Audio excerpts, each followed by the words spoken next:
You and your significant other are putting together IKEA furniture. You've got the instructions and they've got the tools. You love each other. You always get it done. But you butt heads at least twice before it's finished. And somehow, every single time, you finish faster than either of you would have alone. The person who drives you a little crazy is also the person who catches what you miss. 1 + 1 = 3. Now take that dynamic to the office. Someone leaves, you need to hire. And almost every manager does the same thing. They hire the person who feels right, the one who gets it immediately, the one who reminds them just a little of themselves. That team ends up being smooth, agreeable, and completely stuck the moment a problem walks in that nobody's seen before. You build a room full of the same answer. Today, we're breaking down what cognitive diversity is, why Churchill's secret World War II unit proved it before science did, what the research says about why cognitively diverse teams outperform everyone else, and 3 moves you can make to build a more productive team that can actually handle the hard stuff. Cognitive diversity means difference in how people think, not just in who they are. It's not race, gender, or age. It's the range of thinking styles, problem-solving approaches, and knowledge frameworks on the team. Churchill figured this out in 1940, 80 years before researchers gave it a name. When Germany had occupied most of Europe and Britain was getting hammered by U-boat attacks, Churchill ordered the creation of the Special Operations Executive, a secret black ops unit tasked with sabotage and espionage behind enemy lines. He didn't staff it the conventional way. He needed absolute secrecy, fanatical enthusiasm, and willingness to work with people of completely different nationalities and backgrounds. Traditional military credentials were not the point. Solving the problem was. The unit that came together, the one depicted in the movie The Ministry of Ungentlemanly Warfare, was a group that had no business being in the same room.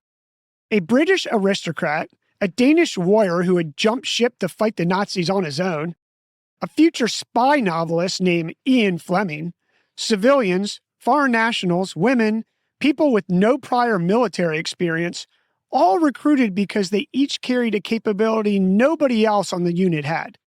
They were not always a comfortable team. They were a complete one, and they pulled off missions that changed the course of the war and world history forever. A 2017 study published in Harvard Business Review titled Teams Solve Problems Faster When They're More Cognitively Diverse tracked 6 executive teams managing complex, uncertain challenges under time pressure. Researchers found that gender, race, and age had no correlation to the results. What drove performance was whether the team members processed information and approached problems differently from one another. The teams with the highest cognitive diversity finished the fastest. The ones that struggled had something else in common. People who naturally gravitated towards colleagues who thought just like them, built teams in their own image, and ended up in the blind spot the size of a bus. Churchill knew that 80 years ago, and now that you know it, here are 3 moves to build a cognitively diverse team. First, map how your team already thinks, not just what they know. Before your next hire, write down the thinking styles already on your team. Who makes fast, instinct-driven calls? Who won't move until they've seen the full data? Who asks the question nobody else thought to ask? Most managers hire to fill a skill gap. The winning move is to also map the thinking gap. If everyone on your team reaches the same conclusion through the same process, you don't have a problem-solving team. You have an echo chamber with job titles. One deliberate hire who breaks that pattern is worth more than 3 who reinforce it. Tip number 2, stop screening out the candidate who makes the interview uncomfortable.